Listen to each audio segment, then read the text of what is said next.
I'm here at Hawken with KJ St. Clair and Ice Taylor, following a 54-51 overtime district semifinal win over University.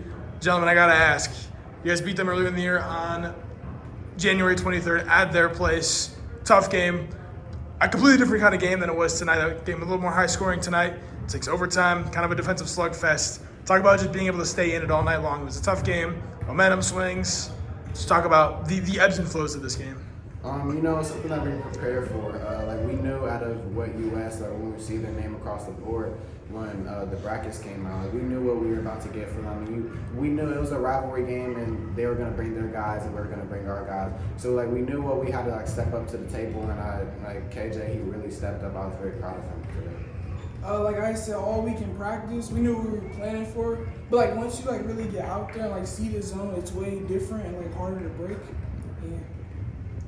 Oh, Ice mentioned, KJ, you stepped up. You, Steve, and Louis, I thought, were three difference makers tonight, despite Louis falling out in overtime. Steve makes a diving play, leads to an Ice transition basket to give you guys that three-point lead that you eventually won with. You hit a big three. Just talk about what you and some of these other younger guys, and Ice, you're still a sophomore. You are still a young guy, but obviously coming back from last year. Talk about some of the things that you guys did just to kind of will you guys to the win tonight, just kind of going balls to the wall. When we heard our numbers call, we had to play hard, and we had to step into the role like Duran needed, and we just played hard and stepped up to the play, and I felt that we all played good. Nice. I want to ask, Duran goes out very early in the game, didn't even get a shot up. What was kind of the reset for you guys mentally to understand that these younger guys are going to get an increased role? You and Greg are going to be more prominent offensively, handling the ball, taking shots.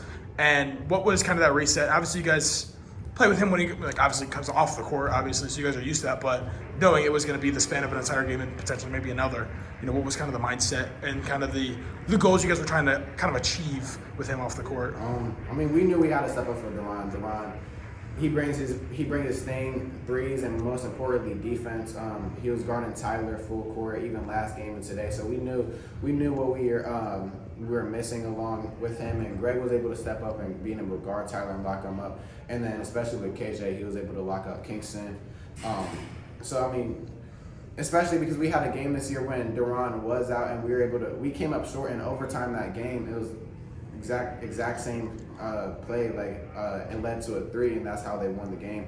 So especially when it came down to this game without Duran, we knew that no threes, especially that last play. So we had to step up, especially for him, because I know how bad he wanted it. And then that overtime period, at one point, I think it was in the fourth quarter, they had a step back three, they get the layup, they take a 4-point lead. You guys fight back, force overtime, and then in overtime, you're down by one, a minute left. Greg gets 2 free throws. Ice, you make the transition layup I mentioned. What can you guys say about everybody sticking with it and not letting, kind of the haymakers that US had throughout the night throw you guys off your game and staying calm? Coach mentioned, if he's calm, everybody else is calm. Just kind of harp on that a little bit. We had situations before when we played ISA this year. We were down by 16 with 4 minutes left in the game, and we were able to force it to overtime. So we had opportunities in situations that led to the playoffs where we were down, and we knew that we always can get back into the game. There was no reason to be defeated and put our heads down. We know we just had to stay with it and stay focused. Actually, our teammate Ken Obi, when we went down 4, he encouraged us and hyped us up and made sure we stayed in the game. And Coach Burns, big shout out to him, he never lost composure, and he never thought we were going to lose. And that's when we all lifted our heads up. And then when we took that lead, that's when all the excitement, the energy came. All right, thank you guys so much. Congratulations on the win. Thank you.